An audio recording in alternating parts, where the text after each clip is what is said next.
chat. What's up, everybody? How's it going? It's Tuesday. We are getting tactical once again. Last day of 40k before World War III.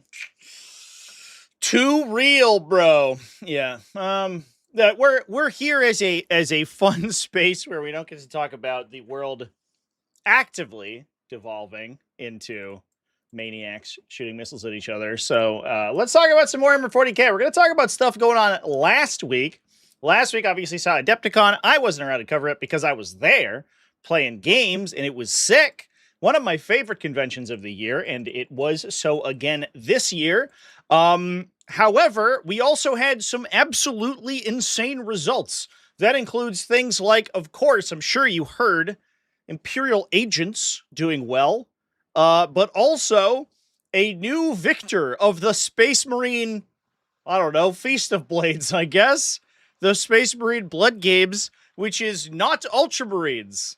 And if you read the thumbnail, the results will not surprise you. It is, in fact, Iron Hands, which is pretty wild.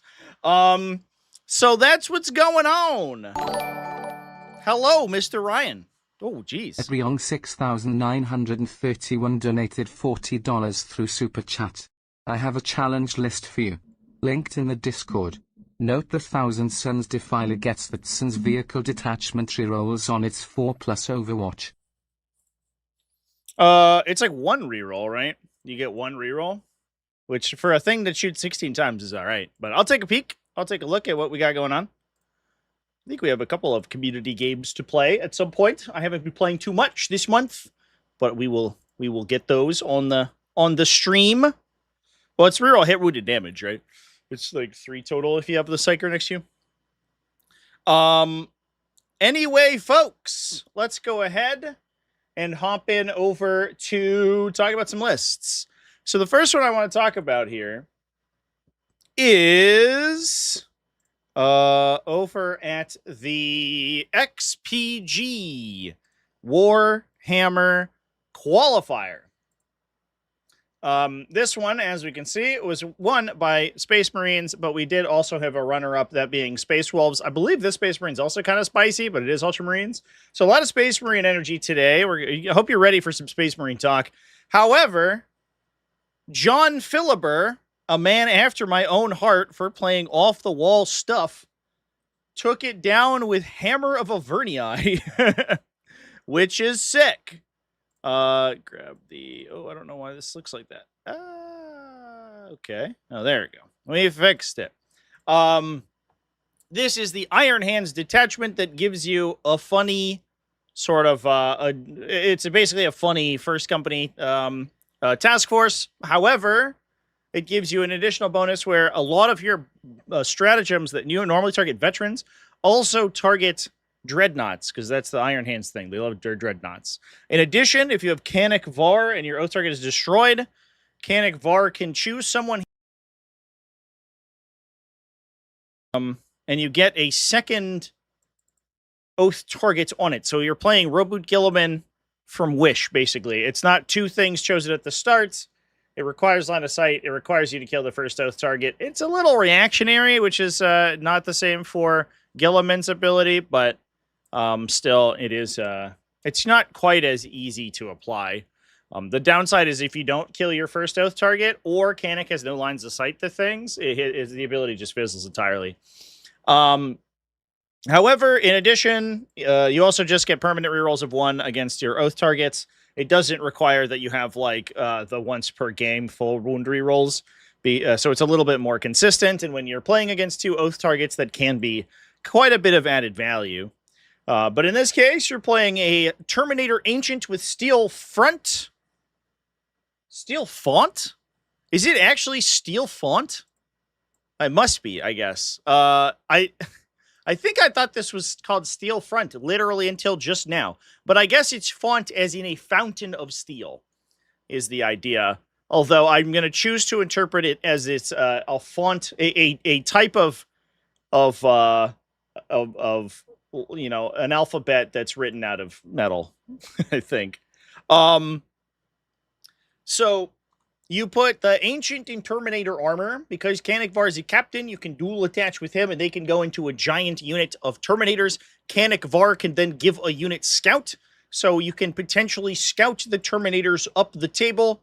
There's the Terminator Assault Squad. You can scout the Terminators up the table and then run them in. If you have like a short threat range or a short rush distance deployment, this can be super spooky because you're just putting 10 Terminators in your opponent's front line like immediately. The downside is that they're not particularly fast beyond the scout move. So if you're not using teleport homers to try to get them in there, then it gets a little bit funny. However, you can't just deep strike them normally. You just lose Canikvar for the early game, which is not the end of the world usually. But Canikvar does have pretty good... I guess can we just click on him? He does have pretty good effects for the melee Terminators. He gives you either lethal or sustained hits based on what you're attacking. If you're attacking monsters or vehicles, he gives you lethal hits. That's pretty nice. There's a little anti-synergy there between Canikvar, between that ability and the devastating wounds that the Thunderhammers have. However, they are only strength 8 typically, so unless you have bonuses going on. And there is a +1 to hit and +1 to wound bonus in this detachment. This one, which is basically the same one as from the Imperial Fist detachment, but you can target Dreadnoughts with it. If you get +1 to hit, and if you're below starting strength, you get +1 to wound. So he can get his guys to wound on 2 or to hit on 2s, and then potentially get +1 to wound. Although generally speaking, if it's early game, you'll just be looking for those lethal hits. But hitting on 2s with 3 rolls lets you fish, so you get a lot of value out of that. Canikvar himself also hits kind of hard, which is cool. And then him being up in the front inside a unit that's very difficult to kill. If he doesn't get precisioned out, he can very consistently apply this bonus, because he's going to be up in the middle and giving line of sight to a bunch of different things. From there, but the other thing is that the steel font is inscribed upon the Terminator armor in its own unique typeface, and allows the Ancient to return a destroyed bodyguard model back to the unit every one of your command phases. And given the fact that those are Assault Terminators, they are 4 wound Storm Shield equipped boys, which is not too bad. I'm not going to say it's the craziest unit in the entire world. They are still Assault Terminators at the end of the day, but it's 12 total models. If you include the 2 characters in there, they're 4 wounds each, so you're chewing through 40 wounds that are going to pretty reliably regenerate. And when they regenerate, obviously, it's like a lot of additional value you're getting on added on top of that.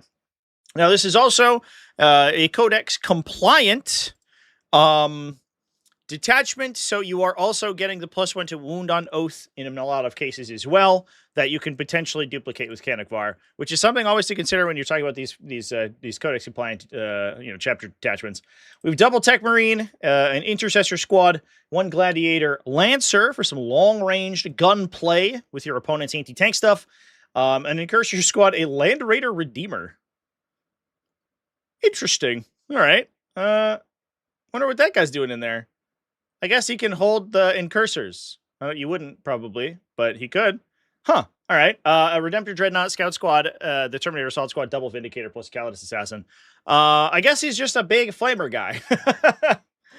Did not expect that little guy to be there. But I think in a lot of cases, what you want to be doing is getting stuff to wounding on 2s, because then your wound roll is extremely consistent. So the Land Raider Redeemer coming in with a strength 6 gun against most infantry profiles in the game with +1 to wound thanks to Oath of the Moment, and then reroll 1s from the detachment ability, is wounding everything, auto-hitting all its attacks, wounding everything on 2s, rerolling 1s, which means it's basically just handing you like 13 saves at AP 2 damage, so it's extremely lethal against like opposing big infantry bricks. So if you can stat check your opponent out and force them to full commit into you, getting all of these really tanky short range units up into the fight makes a lot of sense. Vindicators are exactly the same way. They're just super duper consistent with the detachment ability, probably hitting on 2s because you have Tech Marines, re-rolling, wounding on 2s, re-rolling means that the Vindicators really just like chunk out opposing big heavy stuff.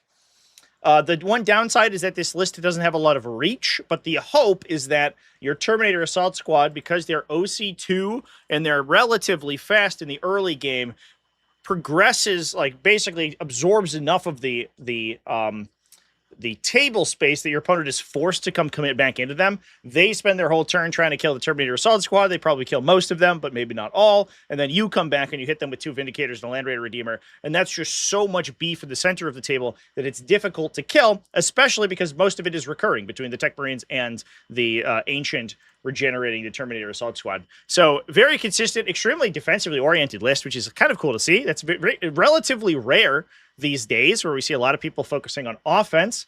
But this feels like just a big tank and spank kind of list, which is, in fairness, exactly to the character of the Iron Hands, which is pretty cool. Something tells you that the Land Raider was misplayed to carry the Terminators. I hope not. That would be interesting, because the big thing is that you want Canicvar to give them Scout, because he doesn't give Scout to the vehicle, right? So I think it's just a counterpunch, if I had to hazard a guess. That can also like hold your random utility units if you need to, right? Like, having transport is never bad. It's not necessarily game changing in this case, but I imagine that it's just there as the flamer delivery system.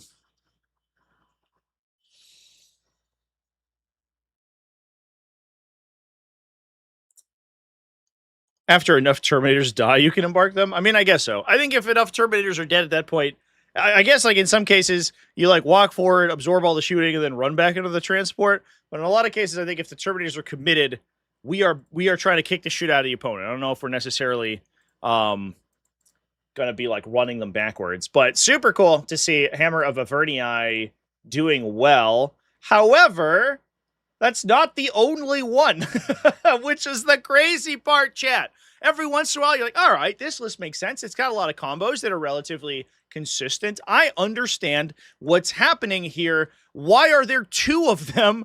Because over at the Northern Rockies Spring Thaw, we also, this is a 5-rounder that went to 2 undefeated. We saw Necrons around in the top. They were pre-nerf. None of the changes from this past week have gone through yet.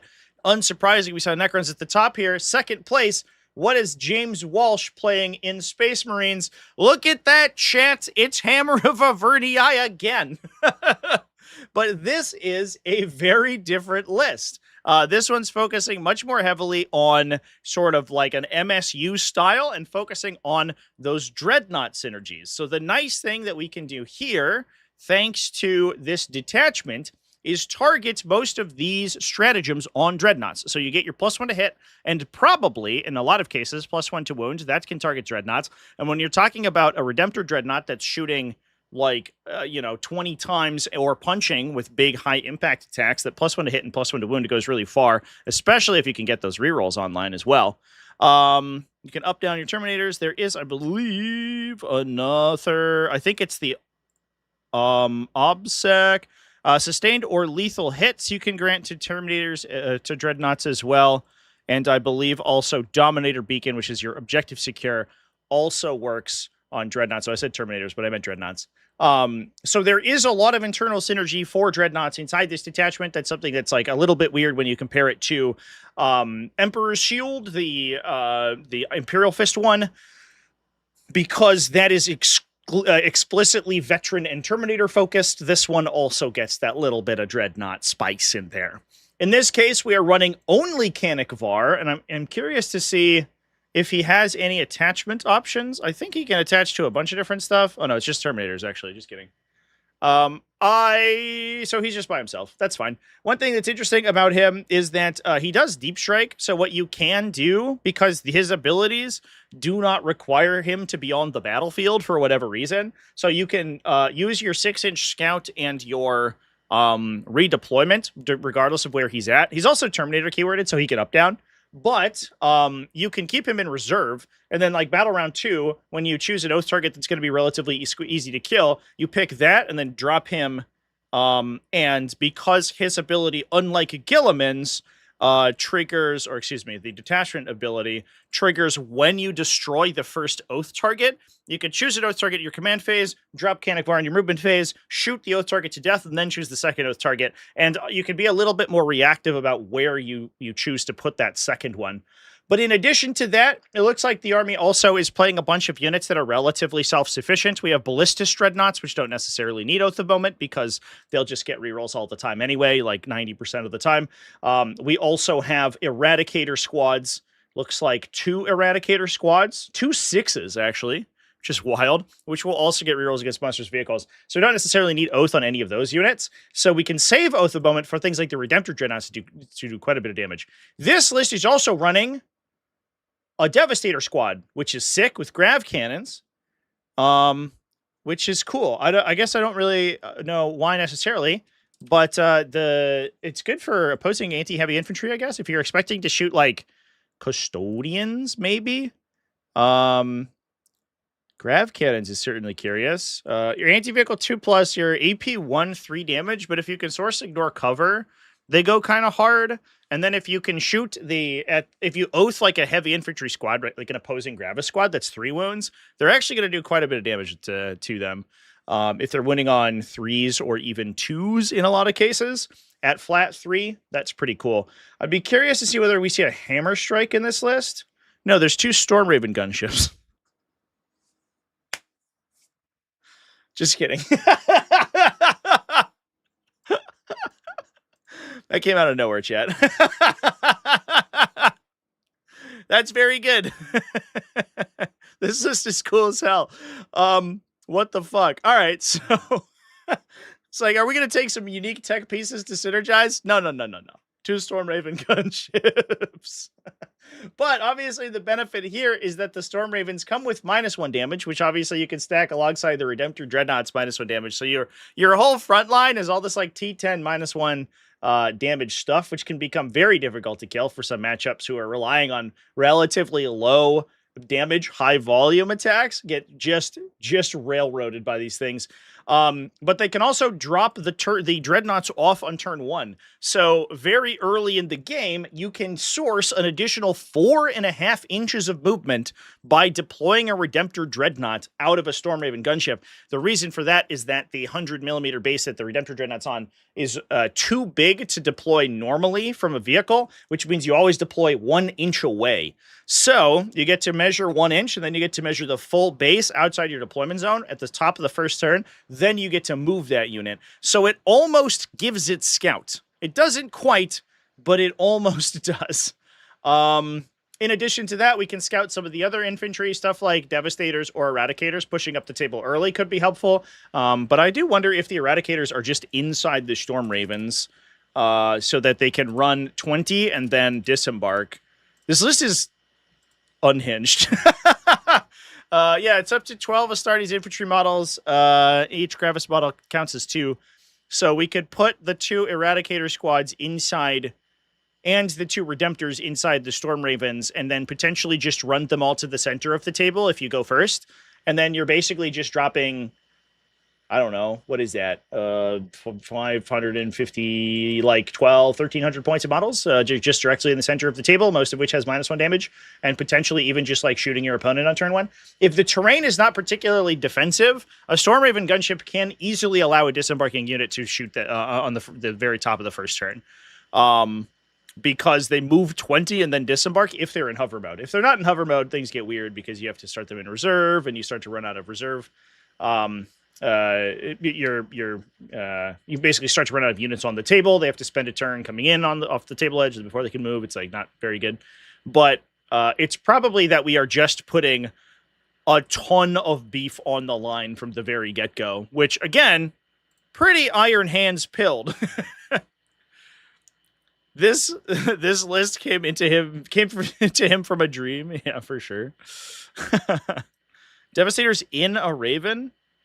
I don't think there's any like explicit synergy between the Storm Ravens and the Devastators. I would almost expect because the Devastators are longer ranged, I would kind of expect them to potentially be scouting, honestly. You can drop them on the line and then scout them forward with Canic Bar's ability, and then push them to shoot at utility units on the top of the first turn, or like kill rhinos and stuff, and sort of start the trade. I think there's a lot of stuff you can do. You can also put them into reserve. You can redeploy them into reserve as well, so that they can come out and just like clip a unit by getting around cover later on.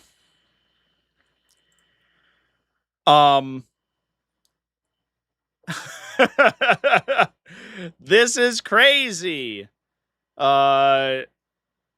Yeah, you can transport both Redemptors and Eradicators. The transport capacity is 12 Astartes models and 1 Dreadnought. So you can put like 400 points worth of models inside your gunship. And it's not even like that big of a deal if you lose it. It's very unlikely that top of 1, your opponent has the beef set up to kill a Stormraven gunship and a Redemptor Dreadnought. And you can likely, because of how big they are, set up the Eradicators out of line of sight when they disembark if the Stormraven's destroyed. So, like, you may lose a Stormraven going second, but your opponent has to commit into you, and then you just shoot them back with your whole army with potentially double oath if your Canic Var's on the table. This list fucking rules. I'll do a little rundown real quick here because I know we've snapped around quite a bit on this one. Double Ballistic Dreadnought, 1 Devastator Grav Cannon squad, double 6-man Eradicator squads, 1 Incursor so we can get +1 to hit on all this stuff, double Redemptor Dreadnought, a Scout squad, and then double Stormraven gunship. Besides the Dreadnoughts, very little synergy with the rest of the detachment. Right? Like, the Dreadnoughts do get great synergy from the stratagems, but we have no, like, Veteran or Terminator units besides Canic Var that we can do stuff with. Although, you can dropship extract Canic Var, which is very relevant. So he can, like, hop in, provide his oath, and then if your opponent doesn't kill him, and he does have a Feel No Pain, 2+ save, he can be in cover, you could just pick him up and then do it again the next turn. So he could be a little uppy-downy boy if you have the command points to spend on it, which is super cute. I actually played this with... I think they did a different thing. I think it's yeah, they have a different thing in Hammer of Averni, but in the Imperium Shield, you can use the dude who gets back up when he dies. I forget what it's called, Stalwart Defender or something. I'm sorry, I have a very itchy nose today, chat. I appreciate that. How hard does the Stormraven itself shoot? It shoots okay. It's certainly nothing. You can't ignore it, but it's not necessarily going to table you by itself. This version takes the heavy plasma cannon, which is D3 twin length 3 damage shots, which is pretty good.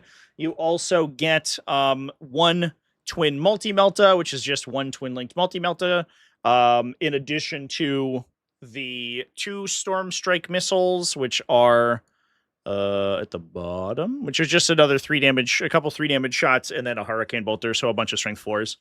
So they shoot like they shoot D3 plus 2, pretty relevant 3 damage attacks, and then a twin linked multi-melta, and then a bunch of twin linked bolter shots. So it's like not insane, but 2 Storm Ravens together will probably kill something.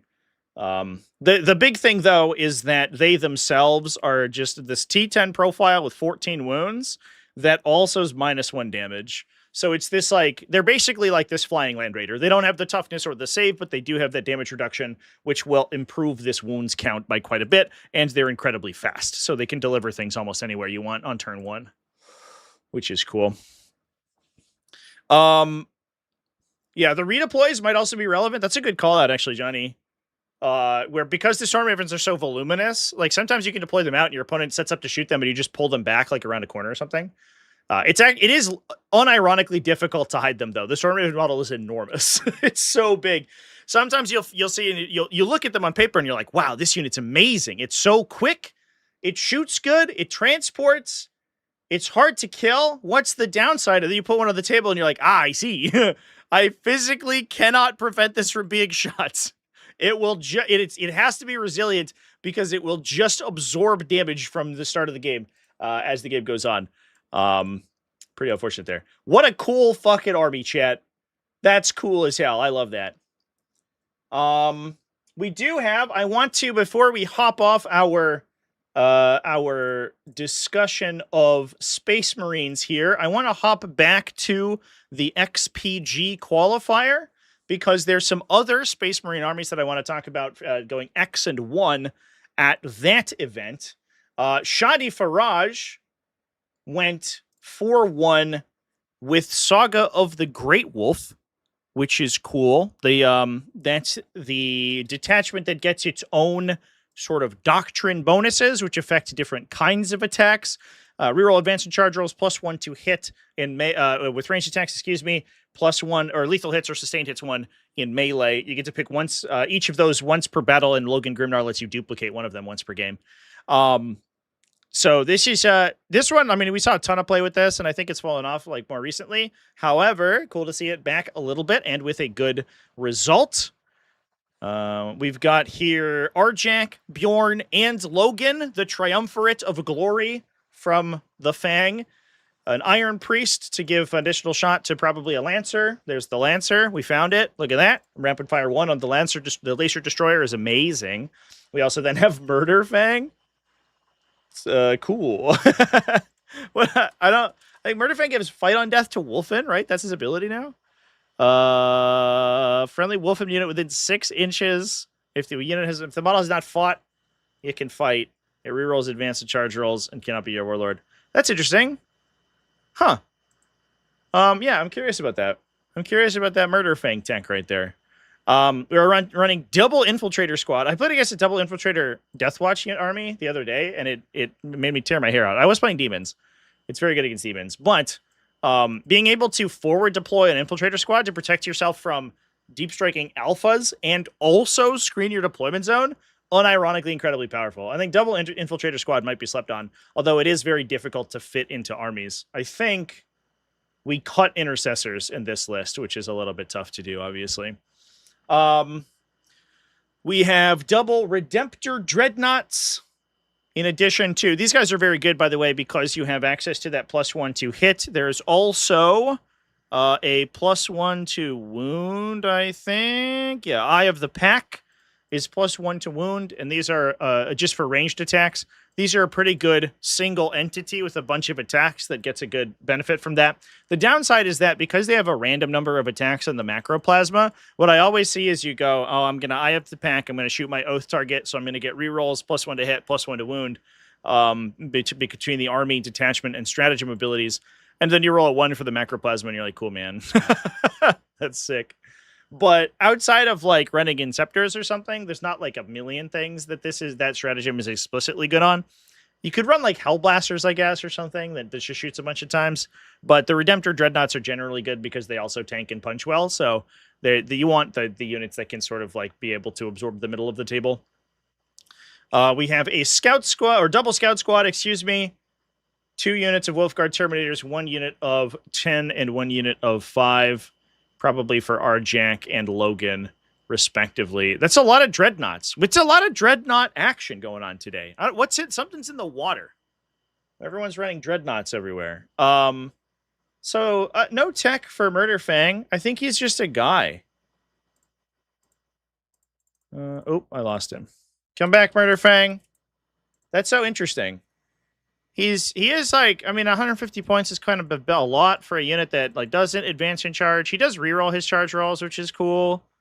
But he's not particularly fast. He doesn't go through walls. His ability doesn't do anything. Because I don't know if he is a Wolfen himself. Can't see his keywords. He is not. Oh, he is. Excuse me. So he can fight on death, I guess, which is cute. But if you shoot him, he just dies. Sometimes you play this guy in Strategic Reserve and you just rapid ingress him and run a flank. That might be the case. But otherwise, like, he doesn't really get a huge benefit from the detachment ability because he doesn't get +1 to hit in melee. It's +1 to hit in shooting. And then the sustained hits 1 is the best buff for him, but he already has it. Lethal hits is not super useful because he's already strength 14 twin linked. Yeah, I don't know. That's interesting. Maybe he's just neat, Chant. Maybe we take it because he's just neat. Did we say the old school Bastion list that ran at 4 tactical squads? Yeah, we talked about. We have a whole segment on it yesterday. So we talked about that at length. That list is cool. I have to replace the battery in my headset. One moment, Chance. I'm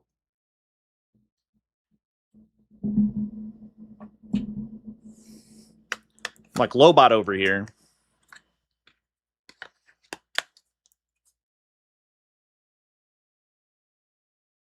Excuse me for that. Wouldn't be able to hear your beautiful super chats if I didn't do that. All right. Good stuff. Murderfang's so small he can hide really easily. Well, yes, like the problem is that in hiding, he also has to run around the walls he's hiding behind, right? Like there's this like catch-22, or you're sort of damned if you do, damned if you don't. With hiding the non infantry units, where it's like you can get, you know, behind walls and into crevices and stuff, but that usually will cut 1 to 2 inches off your movement just because of the angles that you have to move at to then like get around the wall you're going around. And then that just ends up meaning that you don't make your charge because you're essentially this like move 7 thing that has to stand farther back than an infantry. It is unfortunate for units like that, but it is what it is. Now the last one I want to talk about is from the same event. Atoll Walia went 4-1, lost in the finals. We had Hammer of Avernii beat Ultramarines in the finals of a GT. What world are we living in? Everything is busted. This was an Ultramarine list, but it was not Blade of Ultramar. It was not Gladius Task Force. It was, in fact, Iron Storm Spearhead. He showed up to a vehicle fight against an Iron Hands player and thought he could win, chat. It's a classic mistake. If there's 2 things I know, it's never to get involved in a land war with Asia and never to involve yourself in a tank battle against an Iron Hands player. So he's running Robute Gilliman plus a Tech Marine. Cool thing there is that the Tech Marine's a little bit cheaper than, actually quite a bit cheaper than the Combi Weapon Lieutenant now, and can, in some cases, provide the same benefit that the Combi Weapon Lieutenant does to Robute Gilliman, which is in the early game when your opponent could shoot Gilliman, you can just chain Lone Operative between the Tech Marine to a vehicle, because the Tech Marine gets it from a vehicle, and then the Tech Marine gives it to Gilliman. So as long as Gilliman's within like 7 inches of the vehicle, essentially, the Tech Marine, or 7.5, the Tech Marine will pass the Lone Operative to him as long as he's within 3 inches of the Tech Marine, which is nice. That's pretty cool. We have Master of the Machine War on the Tech Marine, so he can get advance and shoot with his little friends. And then the nice thing here is that I think obviously we're going to be utilizing a lot of the really, you know, high efficiency Space Marine vehicle profiles that go crazy with Oath of Moment, and then Gilliman gives you double Oath of Moment. So this Gilliman also really likes to get the reroll here. When he swings his big fist attack, his 4 damage fist attack, because it's lethal, hit rerolls can be pretty impactful, and failing a wound is really bad. So Gilliman, because he's like so low attack count but high impact, getting rerolls on Gilliman's attacks is actually highly relevant. Gilliman doesn't really get any other benefits from the detachment, but the double Oath is very good for Space Marine vehicles. From there, we're running 1 Intercessor Squad for the backline, double Ballistus Dreadnought, Gladiator Lancer for long range, Gladiator Reaper for anti-infantry, Redemptor Dreadnought just to be a tank in the middle, Hammer Strike to clear cover from stuff, triple Vindicator to shoot people and kill them. Very straightforward. No Repulsor Executioners. Woo!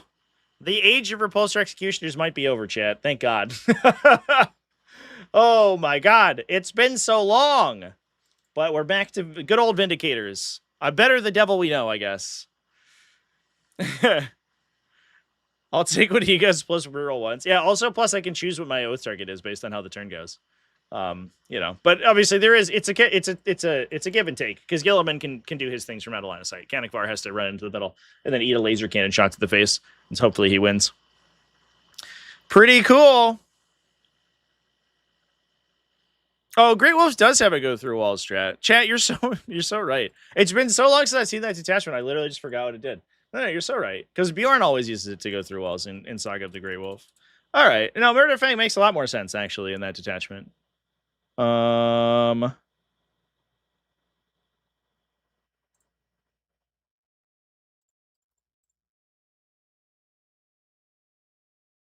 Yeah, it's Fenrisian Ferocity. Walkers can go through buildings. Yeah, nope, you're right. You're right. That's so true. Yeah, all right. No, I understand the Murderfang pick then. I think the fact that he is physically small is very relevant then. That's my bad. Surely the Repulsor Executioner will be buffed for 11th edition. I hope. They did say that they were focusing very heavily on like, what's the word? On streamlining the attack sequence, and I hope one part of that is streamlining like all those weapon profiles, right? Because that's a problem with repulsor executioners. I talked to a couple players over the last weekend who were like, yeah, I was playing repulsor executioners and I just kept timing out because it would be like, all right, look at my data sheet, roll an attack, re-roll it, roll a wound, re-roll it, next weapon, roll, re-roll, roll, re-roll.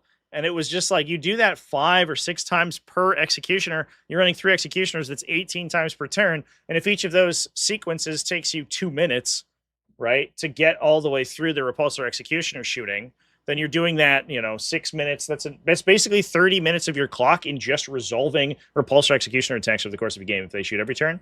Obviously, that's probably unrealistic. But when you're comparing that to any other vehicle in a similar profile that's attacking significantly fewer times, like a Land Raider, then your army just activates more quickly, right? And I think like it does become a legitimate problem where units are just not even overcomplicated; they're just so bloated that they become logistically difficult to play, and I think that's an issue.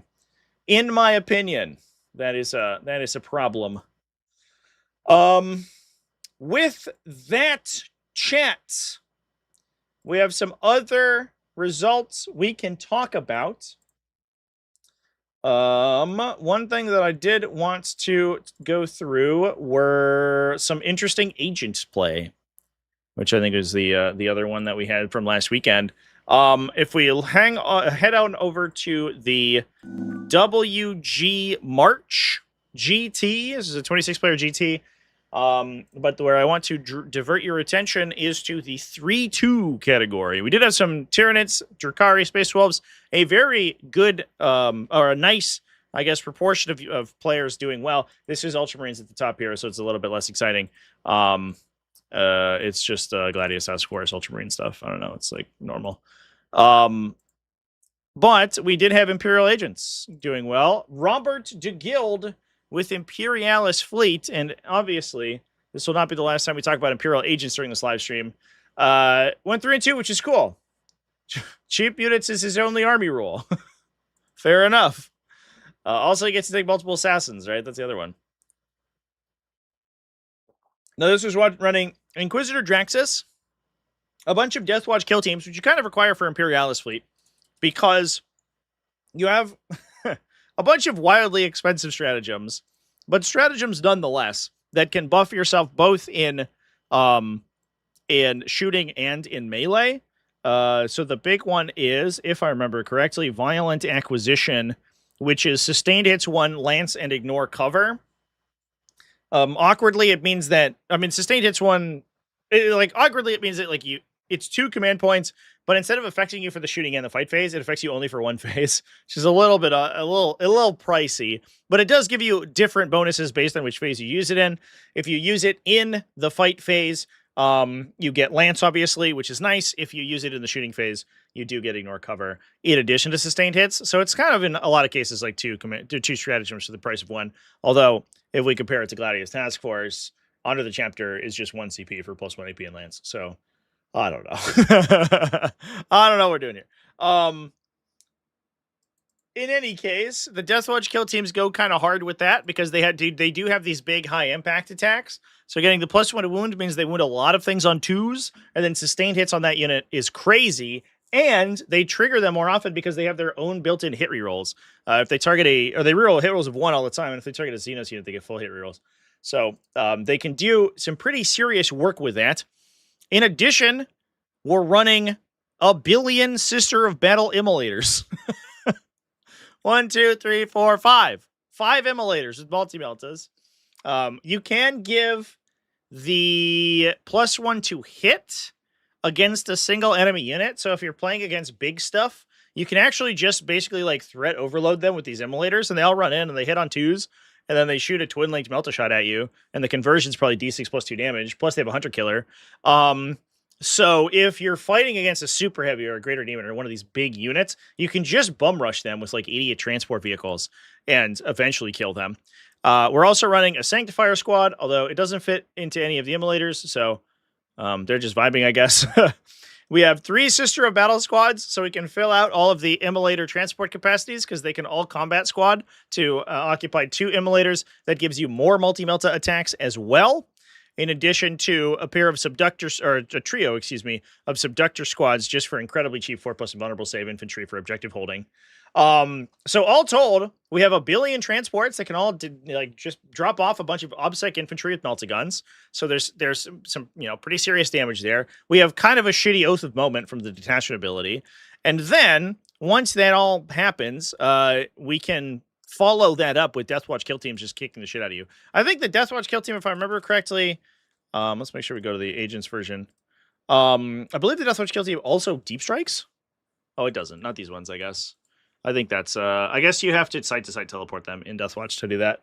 So they're just running around the table, I suppose, which is a little unfortunate. They're kind of slow, but that's okay.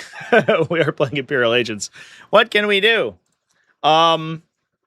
Their battle line as well, so we can put Inquisitor Draxus into them to get a situational +1 to hits, which is kind of nice. The other thing, too, is that it doesn't work really here, but in some cases, you can use displacer fields to like shunt your positioning around the table, and if you do have open transport capacity, you can run units into transports in response to enemy shooting. That's not going to work here because the Deathwatch guys don't go into the immolators. But if we were playing different transports or we had different character selections, that could be something that happens. However, it does give you access to a unit that can reposition dynamically, which is cool. Interesting stuff, chat. I think people do legitimately underestimate Imperial agents because like their fundamental gameplay is not terrible. It's just that their abilities, like the other effects that they have, are bad. Their stratagems are very often cost 2 where they should be cost 1. Their detachment abilities are a little underpowered, right? Like this, for example, is +1 to hit instead of rerolls, right? As an example, if you were to compare it to like an Oath of Moment or something similar, you can choose this +1 OC thing, which is neat, so you can steal objectives away from people. But in the comparison to a lot of other detachment abilities, those would be persistent effects instead they're selected effects. I don't know. It is just it is what it is. But the other thing that we want to talk about, of course, is the Adepticon Championship, which I played in. I don't think I did very well. I think I got like 100th place. I did. I came 107th in the Adepticon Championship because I lost round 2, unfortunately, to a really bad matchup. But we won all our other games. I was playing 3 Soul Grinders, which was sick. However, what we want to talk about is, while we are on the train of talking about Imperial agents, Folger, previous world champion, played also Imperial agents in Imperialis fleet, which is sick. So we have multiple, at least winning records coming out of agents this weekend, which was super crazy. Now, this list is focused a little bit more heavily on utilizing these, especially character synergies. So Displacer Field is an incredibly strong defensive stratagem.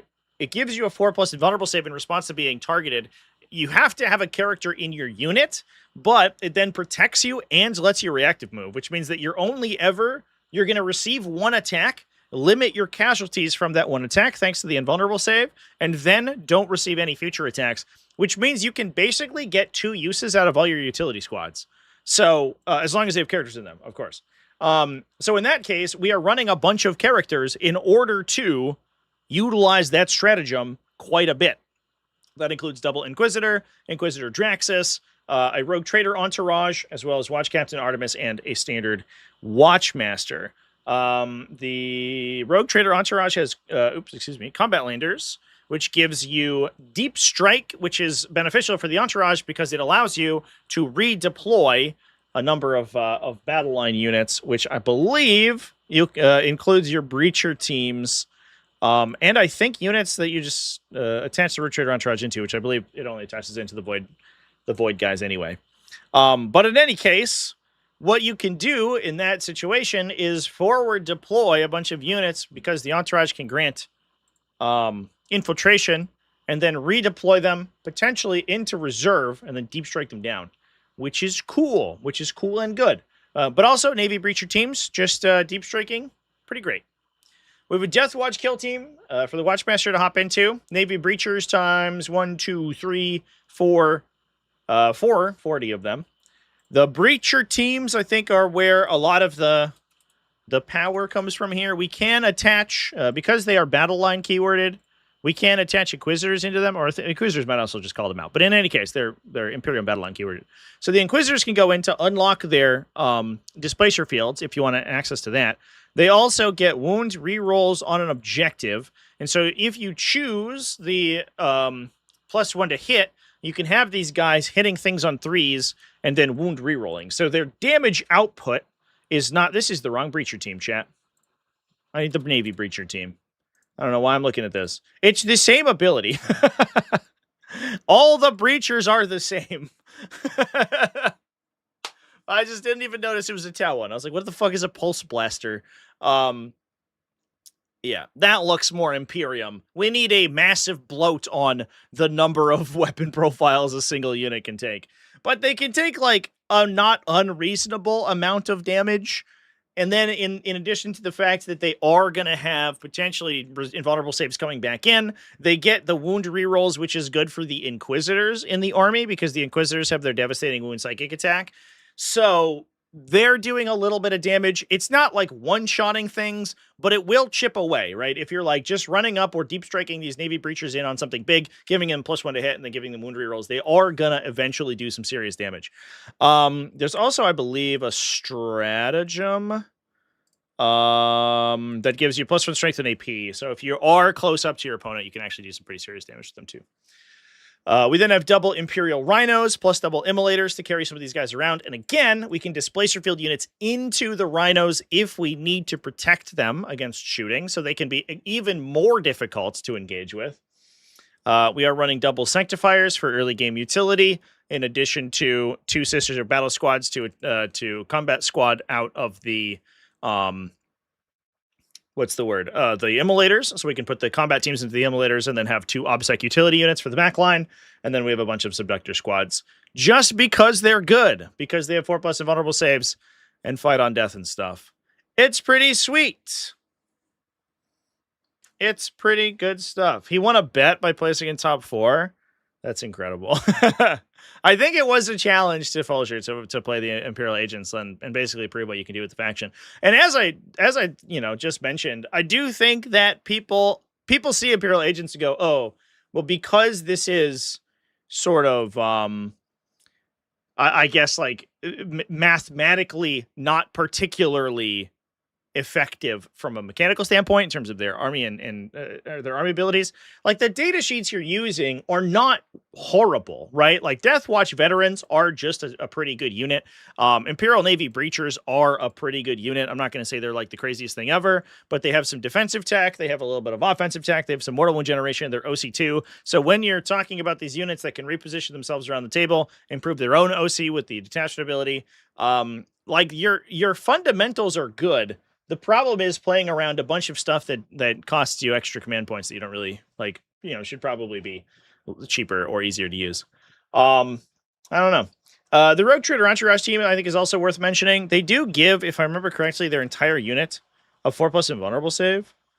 Or excuse me, they themselves have a 4+ invulnerable save, and they're a multi-model character, which means they have a bunch of models in the unit that you could assign saves to. So you have like a breaching shield on the breacher team. So one dude's got a 4+ invuln, and then all of the rogue traders have a 4+ invuln as well. So you can sometimes spike damage on these guys. And then I believe the rejuvenate adept can regenerate people. Yeah, you can return up to D3 destroyed models to the Bears unit. So you can bring back the 4+ invuln save rogue traders if your unit doesn't get one shot. So the rogue trader entourage, in addition to the unit that you're using displacer field on, can both be relatively difficult to kill. So it's a lot of 4+ save infantry at the end of the day between all those, that unit, one of the breacher teams you're using displacer on, and then all the subductors. That's like basically 45 infantry that all have 4+ invulns, which is tough to chew through in a lot of cases. It seems like people are super fed up with Imperial Agent stock because a bunch of people left the chat. I guess no one wants to hear about how cool Imperial agents are. We should go back to talking about Space Marines. How much do we want to talk about Blade of Ultramar? Raise your hands if you want to talk about Blade of Ultramar. We can go back to the Adepticon Championships to talk about some of the other top placers. Obviously, there were some Necrons, there was some Tau. These rules have since changed, so we're not that, it's not that big of a deal to discuss that stuff. However, we do have some interesting Blood Angels and Chaos Space Marine finishes. Conan Jennings, also playing Ultramarines, typically plays some weird stuff. But not today. That's just a normal-ass list with 2 Repulsor Executioners in it. Well, honestly, if anyone was going to win with Space Marines, it would be this guy, because this guy fucking loves Space Marines and he plays them all the time. So, fair enough. Good on you, Conan. Congratulations for winning Adepticon, even though you did it with a list that makes us fall asleep. However, Brian Doherty went 8-1, losing in the finals with Renegade Raiders. Kind of a cool build here. Pre-Defiler Renegade Raiders, even, which is nice. This time, we are bringing Cypher and Huron, in addition to a Lord Discordant. That's big for the, is it Opportunistic Raiders? No, yes. Yeah, that's the synergy with Opportunistic Raiders for that guy is great. We can use Reaver's Haste to advance and charge that thing, because it is a mounted unit. And then at the end of the phase, you can use this to move 12 inches because it's mounted. So it has a lot of synergy with the detachment, which is pretty cool. So he's just like a relatively quick little guy who can run and grab objectives potentially if you need to. And he hits relatively hard in melee too. We have double Traitor Enforcers, which I think are there just for being like a relatively tanky defensive profile. They're sort of an Ogre and Bodyguard kind of style. You get, for 55 points, you get 3 toughness, 3 wounds. It's all going to be T6 because the Ogren's the highest toughness characteristic in unit. So you get 4+, you get 4 wounds off the Ogren, and then 3 5+ invulnerable saves off the Traitor Enforcer. So 7 total wounds, 3 of which have an invulnerable save. I don't think they have a feel no pain. Oh, they do on the character. So you could, because they're not leading, if they're not assigned to a unit, which I think is just Traitor Guardsman, which we're not going to take, I don't think. You can assign damage to the character first. So the Enforcer can basically like body block shots for the Bodyguard, the Bodyguard Ogren. That gives him a 5+ invuln into a 4+ feel no pain. So he's really the equivalent of like 5-ish or 6-ish wounds if you're adding all that together. And then you kill him and you have to get through the Ogren as well. So for 55 points, they're actually just like dramatically difficult to kill. Sort of gratuitously tough. On top of that, we've got Cultist Mob, double Legionaries, triple Chaos Rhino, double Predator, triple Predator Destructor, 1 chosen unit to attach in with the Masters of the Maelstrom to be just an absolute beatstick of a melee unit, in addition to a Red Corsair Raider squad for early game, secondary scoring and disruption, plus double Noise Marines. Being able to advance and charge these guys is huge because it does give them legitimate threat from like midboard terrain to your opponent's objective, and then being able to drop 15 OC on that randomly is very good. So I don't know. It's good, I think, in the cases where you can access the long threat range in order to get them into the fight. I'm happy, I think, that these guys ended up being better than I think we gave them credit for. I panned them, I think, when the datasheet released, because I was like, I don't know, it's not very exciting. It's just this high OC unit with Infiltrate. Like, I guess they just do utility stuff. But they... and they also like have explicit anti-synergy with the Masters of the Maelstrom, which is weird. But I think the unit as a whole, I think, is just generally okay. It seems to have been a 0 to 1 in a lot of armies, which is really where you want new units to be.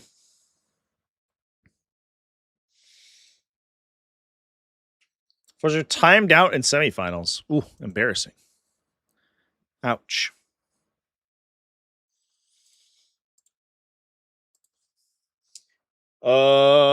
I think there is one other interesting placement at Adepticon. There's a couple. We do see both Tyranids and Blood Angels did well. Mr. Beef. Good old Mr. Beef ended up making top cut at 4-0 after day 1. Ended up losing in the quarterfinals, it looks like. Or I guess he lost. It was 9 total rounds because there was a cut to top 2. There were 2 cuts. There was a cut to top 16 after day 1, and then a cut to top 2 after day 2. So it was like earlier than quarterfinals, I suppose. But he still made it to the top cut day 2, which is impressive with Tyranids. Running Subterranean Assault. He's a Death Leaper, Narrow Tyrant, Old One-Eye, the Swarm Lord. 2 Carnifexes with Brain Leech Devourers. They just shoot a billion times. I wonder if... Let me grab the Carnifex data sheet. I wonder if there was a little bit of a... Well, there's a couple different reasons to play these things. So the Devourers with Brain Leech Worms, they don't have an AP value, which is unfortunate for them. They are, however... They can get Ignore Cover from the detachment because you can give them Enfilading Emergence for sustained and what's the word? Sustained and Ignore Cover. So if you're shooting into 4+ saves, it can be helpful. In addition, we don't have a regular Hive Tyrant. If you have a regular Hive Tyrant, you can also give them lethals, and then they become actually kind of credible into bigger stuff. But they can hop out, and then each Carnifex shoots 24 times. So they shoot 48 times. With sustained hits and full rerolls. So you're rerolling 24 shots. You're getting like probably 4 sets of sustained, rerolling to get another 4 and 36 hits. So you're shooting 48 times, you're hitting 44. Between the rerolls and the sustains, they almost can fully convert all of their hits into wound rolls.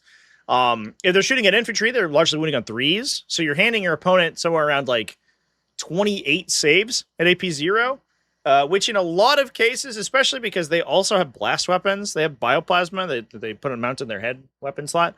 In a lot of cases, that's enough to kill like 5 Marine infantry, even though they're only AP 1 or AP 0, excuse me. Which is good because this detachment, we actually streamed this detachment yesterday and talked about it quite a bit of length. This detachment requires things that will come out of reserve from weird angles, cut lines of sight, and clear screening units. And these guys are incredibly good against stuff like, Tau Pathfinder squads, ignoring cover into a base 4+ save, and T3, so they're winning on 2s, means that they basically will automatically kill a Tau Pathfinder unit if they hop out of reserve, and then Enfilading Emergence. They'll kill things like Guardsman units. They'll kill things like, Kazarkin or Space Marine Scout squads. All that stuff is just going to fall apart to these things. And that means your opponent has less to screen you. And if you can execute that in such a way that their guns can't get back on target on the Carnifexes that subsequent turn, you can just pick them up and keep doing that by repositioning them around the table using the subterranean tunnels. So this unit's very important for this the detachment, and the nice thing about Carnifexes is that it's a lot of output coming from 2 entities that, and I hate to say this, because it's like, it does legitimately affect balance, but I don't think ever gets balanced for, let's try to grab the Carnifex models. Where are they at? Where are those Carnifexes at? Here they are. The models themselves are have like all these spiky bits on them. And that's relevant because you can draw a line of sight off the spiky bits. And for units like these, and this is like a problem with how zoanthropes work, for example, for a unit like this that you need to be able to get the most acute lines of sight possible to restrict your opponent's ability to shoot you back, being able to draw a line of sight from the itty-bitty claw or the itty-bitty tail for only 2 models is really good. Which is stupid, but it is what it is. I guess anything to make Carnifexes more playable, I suppose. And then they get, the hit rerolls come from Old One Eye, so they hit pretty hard. They're also good at fighting too. So like once you full commit, the unit's just like good in the scrub. We aren't running melee on the Carnifexes. Oh, we are running melee. Oh, excuse me. Okay, so we're only shooting 24 times, I guess. So these guys are like dedicated light infantry sweepers because it's one set of devours. Oh, it's one double devourer guy, I guess, and then one double crushing claw guy. It's a little bit hard to parse out. Or it's one of each. I don't know. Either way, it's only 24 shots instead of 48. But in any case, good for clearing out lighter units as you are opening up the board to charge in. And then that makes them good at the mid-board, in the mid-game when they go to punch people. We've got double lictors, double neurolictor for utility, 3 units of raveners to create tunnels and go punch people, and then triple screamer killer plus a zoanthrope unit with a neuro tyrant for that zoanthrope unit, I assume. And then Swarmlord's good in this detachment because he can hop in and project his command point tax aura in the center of the battlefield.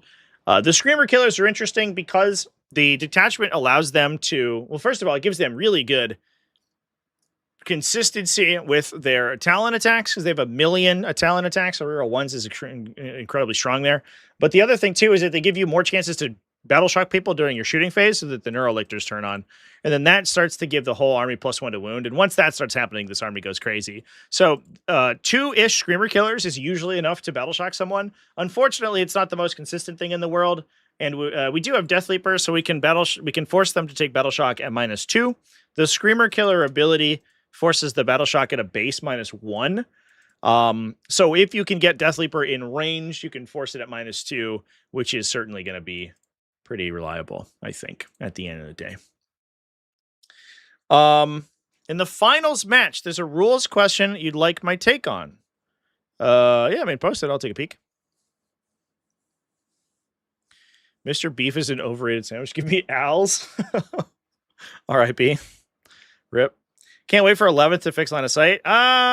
We'll see if it does, chats. We'll see if it does. I have it on not ironclad, but pretty good authority that a line of sight is not changing. Which, if so, makes me sad because those like little edge case, those little corner case situations do piss me off in kind of a big way. So, I don't know, chat. It's like watching every time. It's like, I think there's a million really bad examples of it. I think Death Watch or like Noise Marines are maybe like the most egregious, where it's like, I found one line between 2 ruins. It's this 1 millimeter thick band. And so the unit has all stacked and put their guns over the line so they can all see it. And you're like, come on, man. You serious, bro? It's like the 40 mil base units that I'll need to like get line of sight and stuff.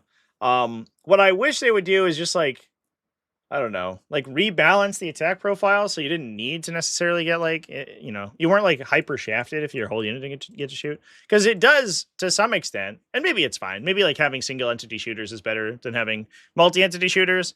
But like big voluminous units trying to shoot is really obnoxious to do. And then the fact that the game's like base size is like increasing dramatically as we go. They do, I think, they will at some point need the help, I imagine. However, they do have other benefits like transporting and usually being able to reserve more easily, so that might help. But the other thing too is that like it's an inconsistent benefit. So some of those 40 mil based infantry units, like Eradicators or like Noise Marines that have big guns that they can use for their line of sight, are just better than units like, we talked about at length yesterday, Barb Gaunts are the same unit.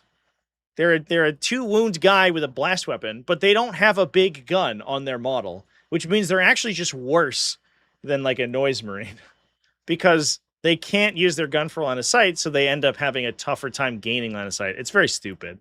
The problem is that it's just like it's not something that's accounted for in the balance of a unit. And it should be, realistically. How a unit operates on the table, it's like, it's crazy that they're only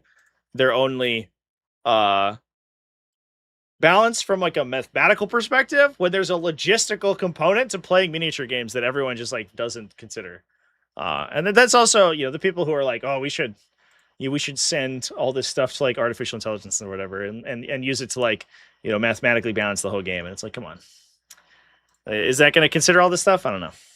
Yeah. Anyway, if you want bases LOS, then the problem would be reversed. It would not be reversed. It would be equalized, right? The issue right now is that big units that do that are good, but big units that don't do that are bad. And there's like no consideration given to which units can or can't. If every infantry squad in the game worked the same way, there could be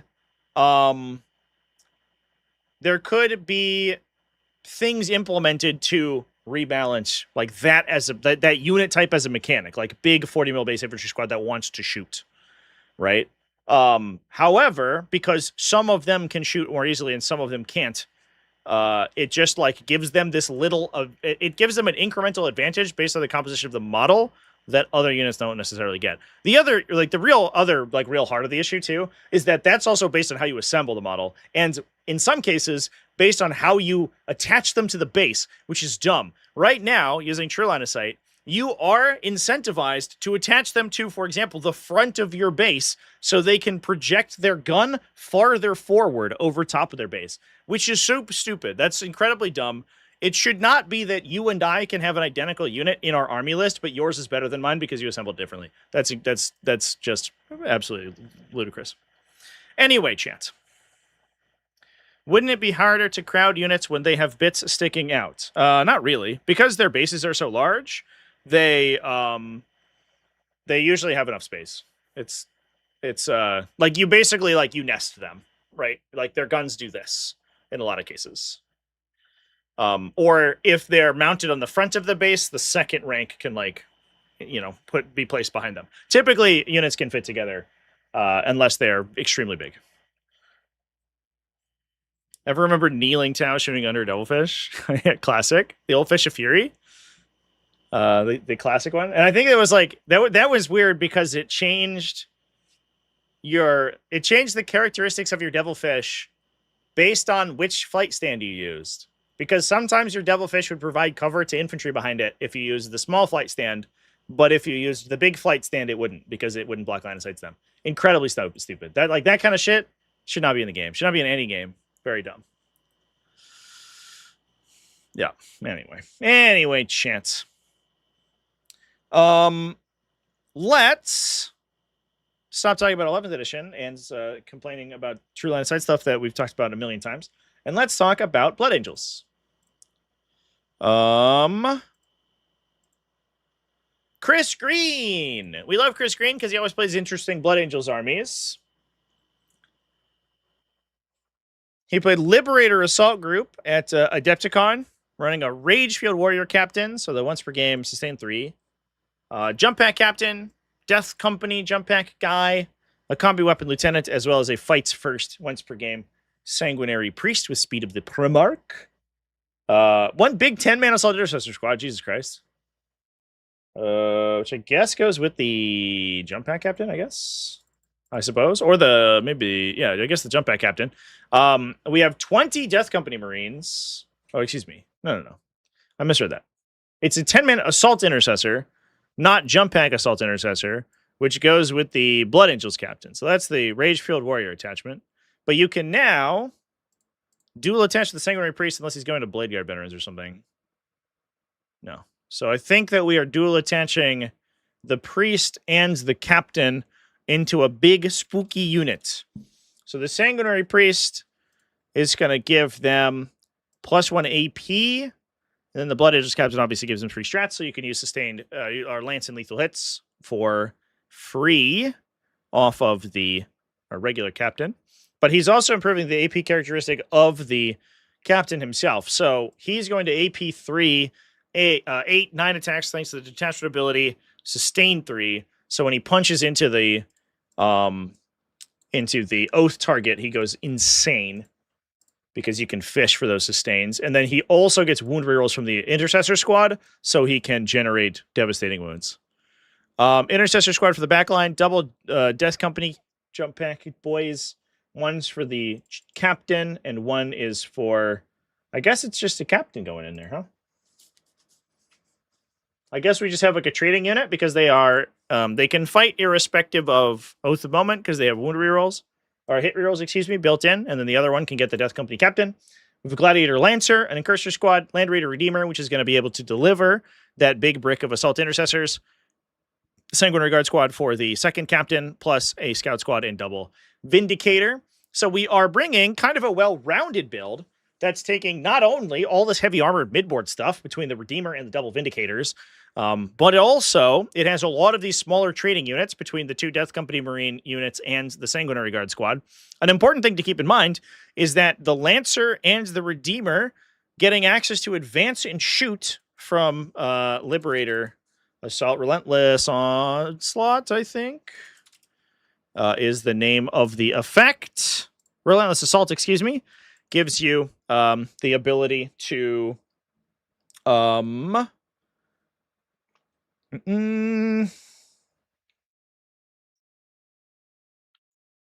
this gives you fall back and shoot. Am I? Oh, aggressive onslaught.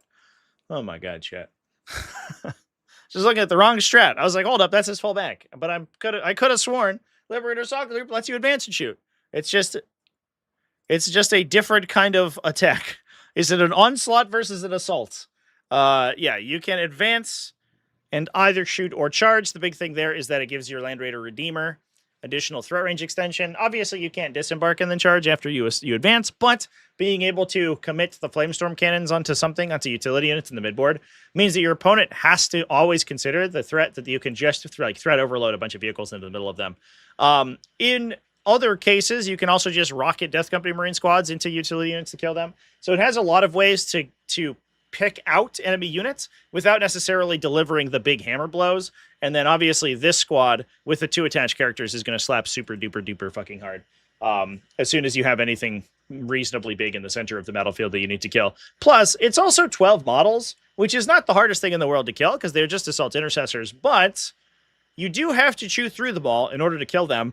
And if they, it will take multiple of your activations to get rid of the combination of the Captain and the Sanguinary Priest together. And those guys activating a second time would be really bad, especially because the Sanguinary Priest has that once per game fight first. So if you can't kill that unit in shooting and it gets to swing back at you before you attack it, you could just lose your unit but going in, which would be really bad.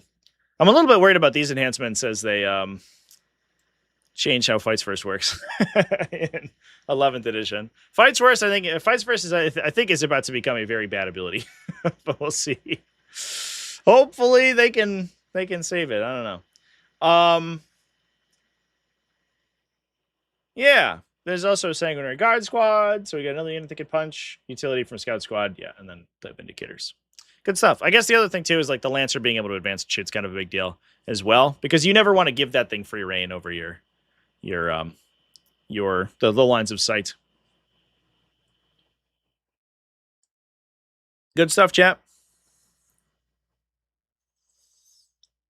How about 50 millimeter cataphrons? In terms of moving around, yeah, that's another good example. Like they're 50 mil, so they have a tough time actually shooting. And then they also don't have those extended pieces. So they have that unit is almost just killed by its base size. If cataphrons were on 40 mils, like legitimately they would be a dramatic percentage stronger, I think.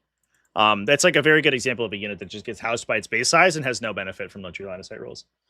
Despite being functionally identical to a lot of these other big squads we're talking about, right? The difference between an Indomitor kill team and a Cataphron breacher team is not that big from a mechanical standpoint, except that the logistics of playing an Indomitor kill team on the table are much easier because of how the models look, which is very stupid. That's just dumb, chat. All right, folks. Is there anything else that we want to cover? There are a couple of other events that went down this weekend, or last weekend, excuse me. A lot of them had some kind of like standard results. However, if we peek through X and ones, we can find quite a bit. If anybody wants to look at specific armies, we can do that before we start to wrap up the video. I will mention as well, we had a live stream scheduled tomorrow that will unfortunately got rescheduled to next week. It's the second time I think it's been rescheduled, which is unfortunate. So tomorrow, I think I'm just going to be on and playing some Tabletop Simulator, most likely, is what's going on. I will also mention as well, I don't have a streaming event up for it yet, but I will be live this weekend streaming the Battle for Salvation Grand Tournament. Are there any good ruins? Yes, lots. It's an interesting question. Oh, Harlequins? I'm not sure. It's tough to tell detachment from the rest, so that one's a little bit harder to see. I can give you Eldari lists, but I don't know necessarily if they are Harlequins. Oh, just kidding. I found one.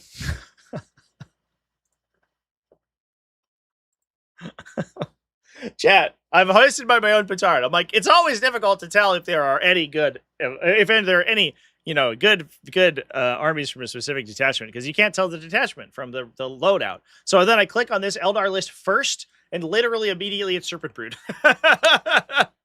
The first one I clicked on was a Harlequins list. So the answer is yes.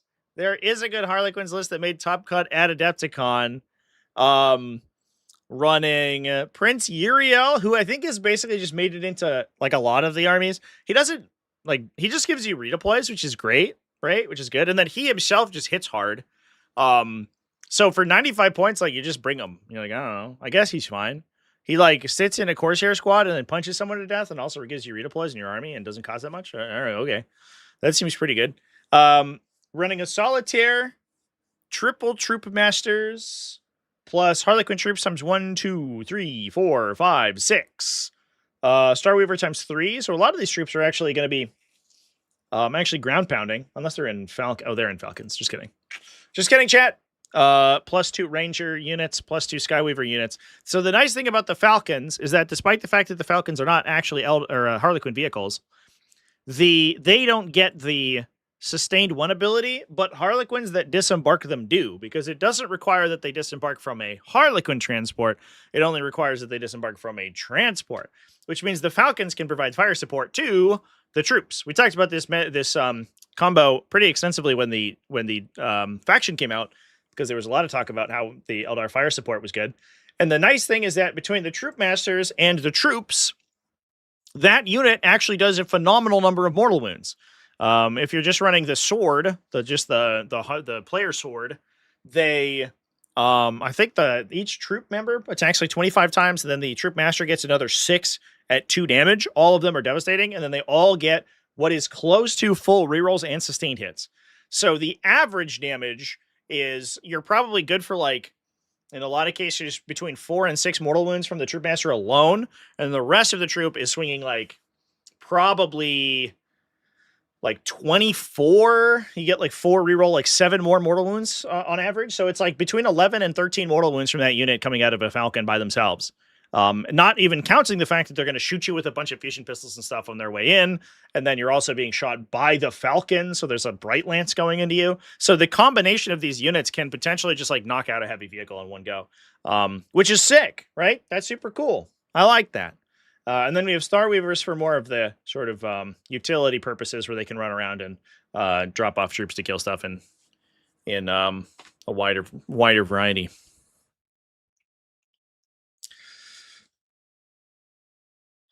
What type of guard list is winning right now? It's like basically infantry grizzled company is like sort of where we're at.